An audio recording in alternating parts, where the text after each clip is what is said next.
Ngayon, ang PNP Anti-Cybercrime Group sa Department of Information and Communications Technology para tanggalin sa internet ang kumakalat na peking video ni Pangulong Bongbong Marcos na gumagamit umano ito ng iligal na droga.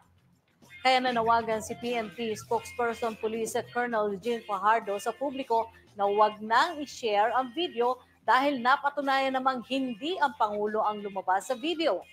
Pinatunayan ng National Bureau of Investigation sa pamagitan ng teknolohiya na peke ang naturang video dahil hindi tugma ang hugis ng mata, ilong at tenga ng Pangulo sa lalaking nasa video.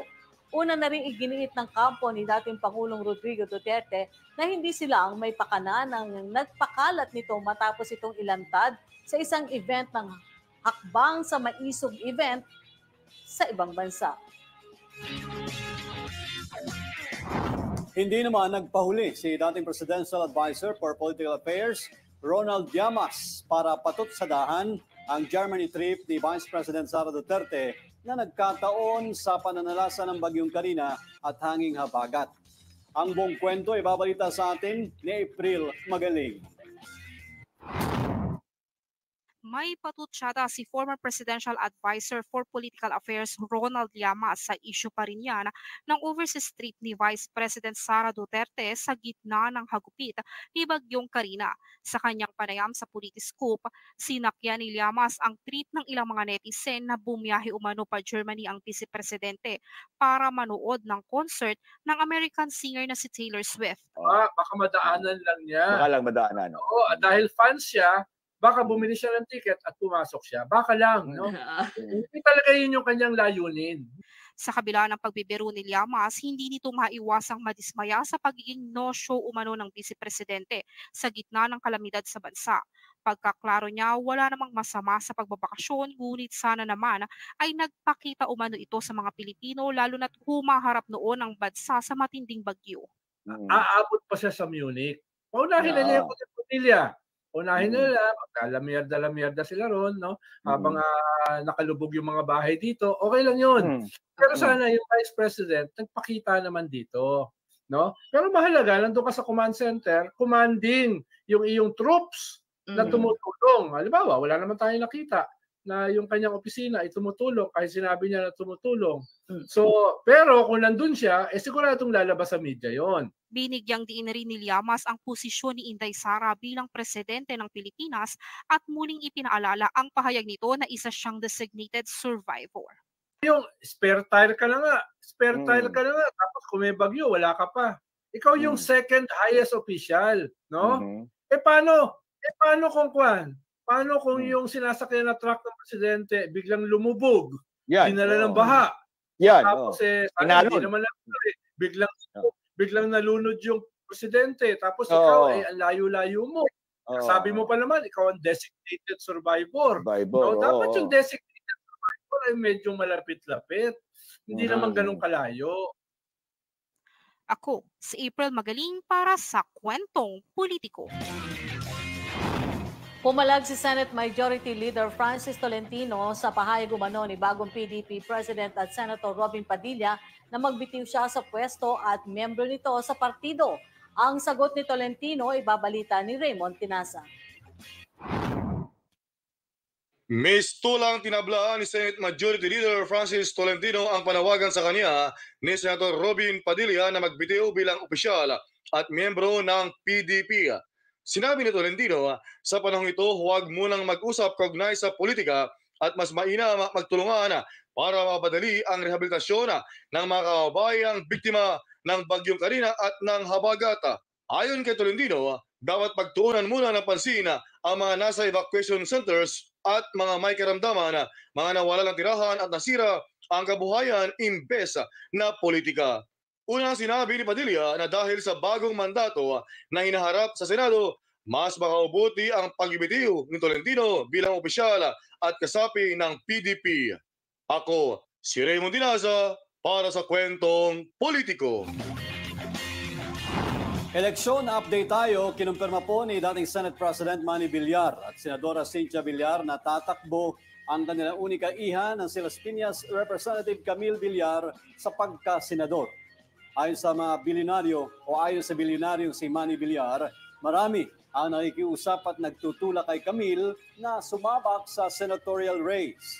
Dagdag ng dating Senate President, hindi naman sila mapapahiya sa kongresista dahil may master's degree ito sa Spain. Tiwala naman si Senador Cynthia na magagampanan ng kanilang unika iha ang mga tungkulin sa Senado at may pagpapatuloy ang kanyang mga advokasya. Matatapos ang termino ni Cynthia Villar bilang senador sa 2025. Kaugnay naman sa pananalasa ng Bagyong Karina at hanging habagat, pinasusuri ni Pangulong Bongbong Marcos ang disenyo ng flood control project sa bansa. Ito'y matapos sa makaranas ng malawakang pagbaha sa malaking bahagi ng Luzon. Ang buong balita ikukwento ni Aileen Taliping. Iba na ang panahon kaya may pangangailangang i-re-examine ang disenyo ng flood control project sa bansa kung angkop pa rin ba ang mga ito sa kasalukuyang panahon. Ito ang inihayag ni Pangulong Ferdinand Marcos Jr. sa ginanap na situation briefing sa Mauban, Quezon ngayong Biyernes ng umaga, bunsod ng malawakang pagbaha na naranasan ng mamamayan sa kabila ng maraming itinayong flood controls sa bansa. May mga flood controls anya na nasimula ng mga nakalipas na administrasyon at ipinagpapatuloy ngayon sa kanyang termino at kasama ito sa mga pag-aaralan kung angkop ba ang disenyo sa kasalukuyang panahon lalo na kapag high tide. Sinabi ng Pangulo na kailangang gawing national plan ang mga infrastruktura para matugunan ang problema ng pagbaha kaya ito ang isa sa mga pag-aaralan ng gobyerno. Sa report ng DILG sa Pangulo, walang pinakawalang tubig sa 4 na dam sa Quezon kaya hindi gaano nagdulot ng pinsala sa mga residente kaya hindi rin nagdeklara ng state of calamity sa lalawigan. Batay sa report ni Quezon Governor Angelina Tan sa Pangulo, ang pinakamatinding tinamaan ng Bagyong Karina ay ang bayan ng Mauban at Tignuan. Ito si Aileen Taliping para sa Kwentong Politiko. Pumalag si Kabataan Party List Representative Raul Manuel sa pahayag po ni Pangulong Bongbong Marcos na resulta ng climate change at pagtatapon ng mga basura ang resulta ng malawakang pagbaha. Ayon kay Manuel, lumalabas na nagpapakitang tao lamang umano si Marcos sa kanyang mga pagbisita sa mga biktima ng pagbaha. Gitang kongresista kung sigurado ang Pangulo sa sanhi ng baha ay bakit hindi raw nito sabihin sa mga nakakaharap na pamilya ang kanyang pahayag. Kaugnay pa rin sa hagupit ng Karina, kinumpirma ni Education Secretary Sani Angara na hindi makakasabay ang hindi bababa sa 70 paaralan sa pagbubukas ng school year 2024-2025 sa Lunes. Ayon kay Angara, napinsala kasi ang mga paaralan dahil sa bagyo at sa hanging habagat. Katulad lamang anya ng mga paaralan sa Malabon na imbis sa July 29 magsisimula ang klase ay iniusad na ito sa July 31st. Habang sa August 5 naman ang simula ng klase sa mga pampublikong paaralan sa Valenzuela. Pangamba ngayon ng kalihim na posibleng madagdagan pa mga paaralan na madidelay ang pagbubukas ng klase dahil sa patuloy silang nakakatanggap ng mga ulat na napinsalang paaralan. Kaugnay nito, ipinauubaya na ng DepEd sa mga regional offices ng PASya kung ipagpapaliban ang pasukan sa kanilang lugar.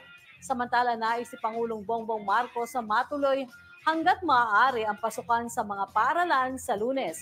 Ayon kay Marcos, dapat lamang tiyakin na nasa maayos na kondisyon ang mga paaralan kasunod ng pananalasa ng masamang panahon. Kinumpirma ni Senador Bong Revilla na kasado na ang pagdinig ng Senado hinggil sa malawakang pagbahang dinulot ng Bagyong Karina at hanging habagat sa Huwebes August 1. Ayon po kay Revilla, nakukulangan siya sa ipinamamahaging tulong ng gobyerno sa ating mga kababayan dahil obligasyon din ng pamahalaan na maresolba ang problema ng pagbaha. Uusigin din ng Senador ang Department of Public Works and Highways sa investigasyon upang alamin kung nagkaroon ba sila ng pagkukulang sa kalamidad.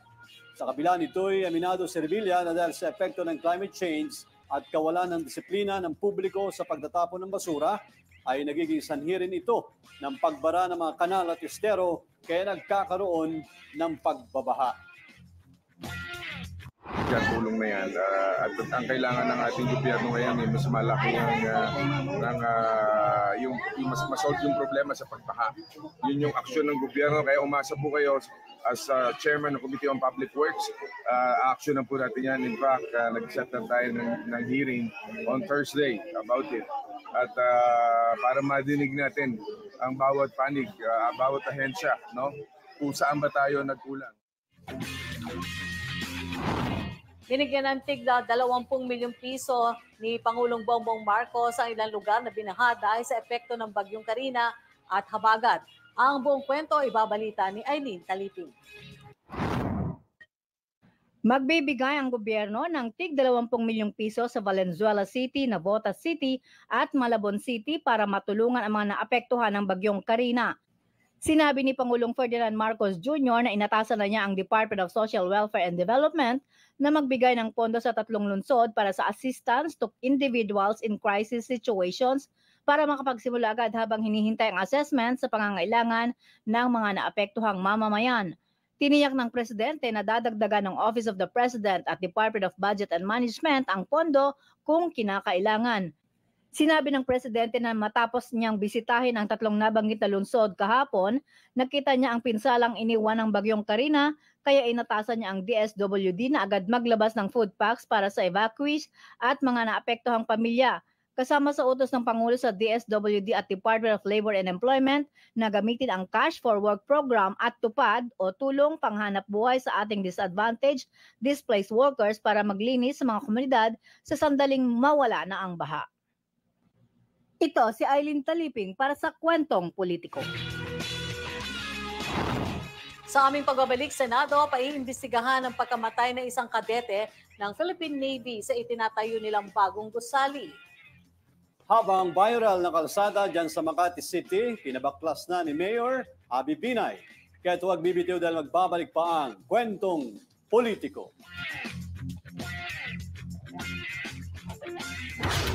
Live mula sa Abante Radio Headquarters sa Quezon City, Pilipinas.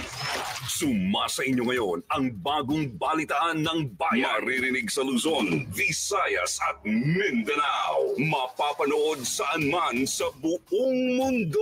Abante Radio Balita, buong bansa. Lunes hanggang Biyernes, alas 7 hanggang alas 8 ng umaga. Kasama si Robert Tan at Dolan Castro at si Jupiter Torres, alas 12 hanggang alas 12:30 ng tanghali. Dito sa bagong 1494 DWAR. Abante Radio. Abante sa balita at serbisyo.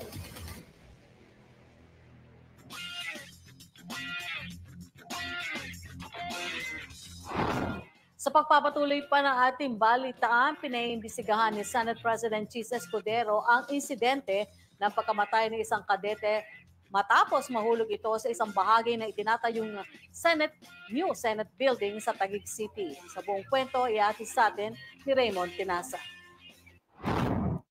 Nagluluksa ngayon ang buong Senado sa pagkasawi ng isang individual matapos mahulog sa isang bahagi ng ginagawang New Senate Building sa Taguig City. Ayon sa spokesperson ng Senado na si Attorney Arnel Jose Banyas, nagpabuto sila ng pakikiramay sa pamilya ng nasawing individual. Kauna na ito, ipinag-utos na ni Senate President Chis Escudero ang malalimang investigasyon hinggil sa insidente. Lumabas sa inisyal na report sa tanggapan ni Escudero pasado alas 9 ng gabi kagabi nang nagmamadaling pumasok sa main gate ang individual kasunod ng isang humahabol dito. Hindi ito nahabol ng mga gwardya kaya ginamit nila ang mga CCTV camera sa gusali pero hindi pa rin nakita. Makailang saglit pa ay nadiskubre na lamang itong walang malay at deklarang dead on the spot kung saan pinaginalaang nahulog mula sa hindi tinukoy na palapag ng New Senate Building. Ako, si Raymond Dinaza, para sa Kwentong Politiko. Sa iba pang balita, tinawag po ni House Deputy Minority Leader at bagong henerasyon, Party Representative Bernadette Herrera ang atensyon ng mga otoridad na pagtunan ng pansin ng pangailangan ng mga ina at mga bata sa mga evacuation centers. Ayon kay Herrera, dapat kumpleto sa healthcare services ang mga evacuation centers, kagaya na lang ng prenatal at postnatal care para po sa mga ina at immunizations at pedya para sa mga bata. Dagdag pa niya, ang mga kababaihan at kabataan ang kadalasan nangangailangan ng ekstrang atensyon pagdating sa kalusugan.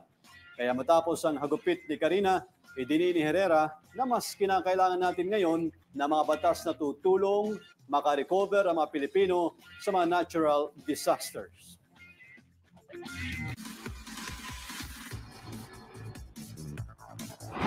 At para naman sa ating mga kwentong politiko sa reyon, sa Ilocos Region, kinalampag ni Vice Mayor Simplicio Rosario ang munisipyo ng Binmalay dahil sa umano'y extraction ng buhangin sa bahagi ng Baywalk sa Barangay Bowenlag. Sa kanyang privilege speech, ipinakita ni Rosario ang mga larawan ng umano'y paghakot ng buhangin at backfilling activities gamit ang dump truck ng munisipyo. Gate ni Rosario, labag umano yan sa ilalim ng Mining Act of 1995 at sa Section 2, Article 11 ng ating saligang batas. Paliwanag pa ng Vice Alcalde, kung hindi ninakaw o ibinenta ang mga buhangin, dapat ay may permit ito mula sa DENR. Kaugnay niya, mariin na maitinanggi ni Mayor Pete Merera ang bintang ni Rosario. Anya, inaalis lang naman ang mga buhangin na tumabon sa drainage na nagiging sanhi ng pagbabara nito tuwing umuulan. Sa bahagi po ng Central Luzon, apektado na ng bagyo, may posibleng banta pa ng oil spill sa karagatan ang sabay na tinututukan ngayon ni Bataan Governor Joet Garcia. Ito matapos lumubog ang motor tanker na MT Terra Nova sa Limay, Bataan. Ayon kay Garcia, matatag ang paniniwala niya na walang magiging masamang epekto sa kanilang kalikasan na naturang insidente. Lalo tiniyak naman umano na may-ari ng oil tanker na equipped ang nasabing vessel pagdating sa ganitong insidente. Git pa ng gobernador na tuloy-tuloy ang pagpag-ugnay nila sa mga ahensya ng pamahalaang nasyonal para mas secure o may labas ng maayos ang laman ng oil tanker na tinatayaan ay nasa 1.4 million liter ng langis. Kaugnay po naman sa epekto ng bagyong Karina, deklarasyon ng state of calamity ang aksyon ng pamahalaan ni Governor Garcia para na rin mas makakilos umano ng maayos ang LGU sa sitwasyon.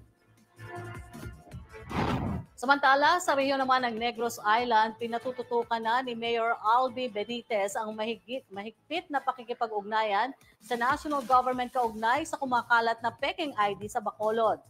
Kasunod yan ang ulat na may ilang Chinese na bumibili umano ng ID sa mga taga-Bacolod. Ayon kay Benitez, gusto nilang ipaalam sa gobyerno na nangyayari yan sa kanilang mga lugar para agad na maaksyonan. Inirekomenda naman ng alkalde sa national government na i-adopt ang paglalagay ng quick response code gaya sa mga ID ng senior citizens at PWD na ibinibigay sa Bacolod City. Sa pamamagitan nito ay mas mabilis na mababalidate at matutukoy kung peke o hindi ang isang ID. Punta tayo sa Northern Mindanao. Gustong ipawalang bisa ni Mayor Rolando Uy ang kontrata sa pagitan ng Cagayan de Oro Bulk Water Incorporated o COBI at ng Cagayan de Oro Water District o COWD. Hanggang ngayon daw kasi hindi pa nare-resolba ang hindi pagkakasundo ng Local Water Utilities Administration at ng dalawang kumpanya. Ayon kay Mayor Uy, kapag napawalang bisa na ang kontrata ay maaari na muling mag-imbita ang COWD ng panibagong player para sa bidding bilang bulk water supplier sa water district. Pero gate ni Uy, dapat maging transparent na ngayon ang bidding. Naniniwala kasi siya na kaya nagkaroon ng problema at kontrobersiya sa kontrata ng COBI at ng COWD ay dahil hindi naman ito sumailalim sa pampublikong pagsisiyasat. Sa mga kwentong politiko naman mula sa BARM Region, pinagtibay na ng mga leader ng BARM Grand Coalition ang kanilang pangako para sa isang mapayapa at patas na 2025 elections. Sa pamagitan niya ng nilagdaan nilang Comprehensive Coalition Agreement na naging magtataguyod din sa prinsipyo at layunin ng coalition sa rehiyon. Ayon sa BGC, pagkakaisa at pagtiyak sa seguridad at kaligtasan ng mga residente ng BARM ang pangunahing isinusulong ng kanilang alyansa. Umaasa naman ang koalisyon na mas marami pang political party, sektor o grupo ang sasali sa kanila dahil nanindigan sila para sa pantay na representasyon ng Bangsamoro Parliament. Noong April 16, nilagdaan ng BGC ang Framework Coalition Agreement na nagbigay daan para sa CCA. Sa bahagi naman ng Davao Region, umaasa po si Mindanao Development Authority Chairman Secretary Leo Tereso Magno na malapit na magkaroon ng Resiliency Resource Center ang Mindanao. Ayon kay Magno, kasunod yan ng pinagtibay na resolusyon na nananawagan kay Pangulong Bongbong Marcos na pahintulutan ang paglikha ng naturang center sa Mindanao. Wala pa raw kasing resource center ang Mindanao na malaki sana may tutulong para mas maging mabisa ang pagtugon po ng pamahalaan sa sakuna o namang emergency. Dahil dyan, nananawagan si Magno sa national government na suportahan ang Resiliency Resource Program na napakahalaga para sa Mindanao. Tiniyak din niya na handa na ang concept paper para po sa center sa susunod na buwan. Pagbibigay din pa ni Magno, kailangan ng center para tugunan ang epekto ng climate change sa Mindanao. Habang sa National Capital Region, sa gitna naman ng nagba-viral na pag-rename sa kilalang kalye sa Makati City, pinababaklas na ni Mayor Abby Binay ang inilagay na street sign na Hiltulog Avenue sa lungsod. Ayon kay Binay, hindi nakarating sa kanyang opisina ang pag-request ng permit para sa paglalagay ng advertising campaign at palitan ng street sign. Gate ng alkalde, kung duman ito sa kanya, ay paniguradong reject agad ang naturang request. Dagdag pa ni Mayor Binay, nag-ingat dapat ang mga opisyal dahil sa kaguluhan na maaaring idulot nito sa mga motorista at sa pangalan ni dating Senate President Gil Puyat. Humingi rin ng paumanhin ng alkalde sa mga naperwisyo nito at sa pamilya ng dating Senate President.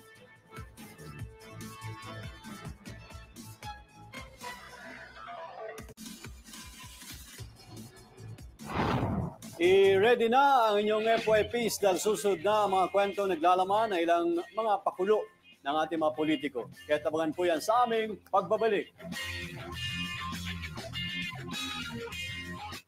Sa bawat simula ng araw, bagong pag-asa. Sa bawat bukang liwayway, bagong putok ng balita. Aabante ang buhay, sulong at huwag pahuli. Abante na! Abante na! Pilipinas! Kasama sina Ronnie Ramos at Raymond Tinaza. Balita, impormasyon at balitaktakan. Abante na! Pilipinas! Lunes hanggang Biyernes, alas 4 hanggang alas 6 ng umaga. Dito sa bagong 1494. DWAR. Abante Radyo. Abante Radyo. Abante sa balita at serbisyo.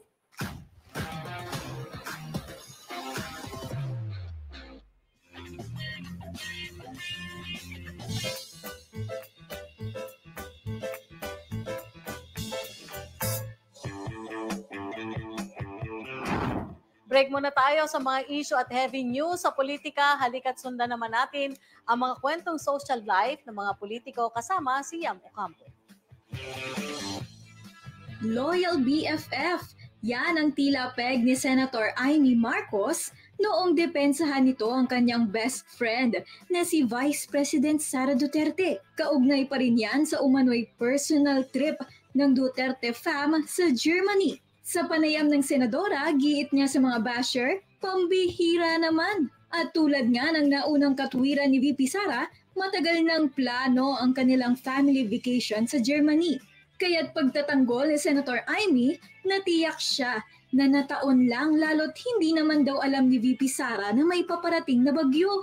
Nang tanungin naman ng senadora kung alam ba nito ang ilang aktibidad ng vice-presidente sa naturang bansa, tumanggi itong sumagot na ikanya'y masyado naman na daw personal kung uusisain pa niya ang tungkol dito. Gayunpaman, binigyan diin ni Senator Amy na bagamat absent physically si VP Sara, maagap naman daw ang naging aksyon ng tanggapan nito noong kasagsagan ng bagyo at baha. Naaniyay patunay na nakamonitor pa rin umano ang kanyang BFF sa ganap ng bansa. Samantala, sa usaping misgendered, tila hindi naman na nakatiis at nakisawsaw na rin si Quezon City Councilor Aiko Melendez. Tungkol yan sa isang LGBTQ personality na pinatayo umano ang isang waiter ng 2 oras dahil lang natawag siyang sir. Ayon kay Councilor Aiko, kung siya raw ang natawag na ma'am, sir o ano paman, hindi siya magre-react ng ganyang kabayolente. Giit ni Melendez, temporary lang naman ang titulo. Ang mahalaga ay inako naman raw ng waiter ang kanyang pagkakamali at humingi na ito ng tawad. Mas maiintindihan pa raw kung nagalit ito dahil nilagyan ng waiter ng hindi ka nais-nais ang kanyang pagkain. Pero ang pagre-react ng sobra ay kalabisan na. Naaawa raw si Aiko sa waiter kaya't gusto niyang hanapin ito para tulungan. Kaugnay nito, nagsorry naman ang nabanggit na LGBTQ member, pero paglilinaw nito, hindi niya pinatayo ng 2 oras ang waiter. Nagkataon lang umano na natagalan sila sa paliwanagan sa gender sensitivity issue. Samantala, buhat na buhat naman ni dating Vice President Leni Robredo ang ikanya'y bayanihan ng Team Leni noong manalasa si Bagyong Karina sa bansa. Mula aniya Baguio City, kung saan dumalo ito sa isang event, batid umano niya ang sigasig ng mga grupo na maglungsad ng kani-kanilang movement. Ayon kay Robredo, ramdam na ramdam niya ang bayanihang Pinoy, lalo na't parang kabuteng nagsulputan ang Angat Buhay Kitchen mula NCR para maghatid ng mga food packages sa mga bakwit. Kaya naman solid rin ang pasasalamat ng dating Vice Presidente sa ikanya'y literal na quick response sa call of action ng kanyang buong team. Quality over quantity. Yan naman ang tila naging prioridad ng ibinidang relief goods ng mga businessmen turned politiko na sina Tutok to Win Representative Sam Versosa at maging si San Fernando City Mayor Vilma Caluwag. Sa post or bantay bagyo update ng naturang mga opisyal, spotted ang laman ng kanilang mga food package na talaga namang tila mapapasana all ka na lang. Dahil sa relief good na inimpake ni Congressman Versosa, makikita rito na bukod sa bigas, sinamahan na niya ito ng mga mamahaling canned goods tulad na lang ng corned beef, meatloaf, chocolate at iba pang mga imported food. Ayon kay Versosa ay pinamahagi ang naturang mga ayuda sa aniyay kapwa niya anak Manila, kung saan spotted rin dito ang personal niyang pakikipagtawanan sa mga biktima ng kalamidad. Bukod kay Versosa, pang sweet tooth naman sa mga batang bakwit ang kasama sa bitbit na ayuda ni San Fernando City Mayor Vilma Caluwag na aniyay sponsored o donation mula sa tinaguriang Pambansang Pinoy Pasalubong. Speaking of ayuda, certified naman ang pagiging pet-friendly ni Antipolo City Mayor June Inares, kung saan sa gitna ng kalamidad, ipinakita nito ang pusong Pinoy para sa mga alagang hayop. Dahil bukod sa mga bakwit, belong rin sa emergency preparedness ng Mayor Inares ang kapakanan ng mga fur babies, na ayon sa ulat ng kanyang pamahalaan, nasa 24 na mga pets ang kanilang na-rescue at dinala sa temporary animal shelter ng syudad. Dahil dito, ilang mga pet kits rin ang ipinamahagi ni Inares, tulad na lang ng dog foods, cage, beddings at diaper. Kasabayan ang pasasalamat sa mga fur parents na hindi iniwan ang kani-kanilang mga alaga. Ako, si Yam Ocampo, para sa Kwentong Politiko.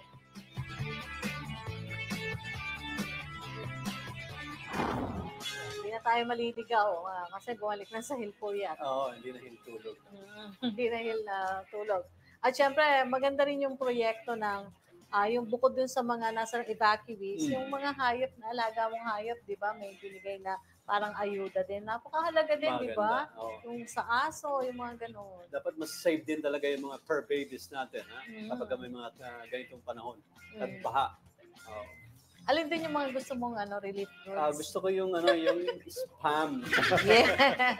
O, di ba? Sosyalin, kahit paano. At Level least, biro lang. At least, maganda yun na makapagbigay saya pa rin doon sa mga naapektuhan ng at least, di ba, na kahit sa lantaka, meron ka pang Meron tulong, pa rin. magandang tulong na natanggap. Ituloy nyo lang po yan, mga kapolitiko, ha? Para hindi lang hanggang eleksyon. Bawat panahon. At yan po muna ang mga balita ang aming nakalap sa buong maghapon. Ako po, si Rocky Ignacio. Palagi pong tumutok sa aming social media pages para maging una sa mga kwentong politiko. Biyernes na, ingat tayong lahat. Ako po si Buddy Oberas. Magkita-kita tayo muli sa Lunes na susunod na linggo yan, alas 4 pa rin na hapon. Muli, maraming salamat. Magandang hapon. Mabuhay, Pilipinas.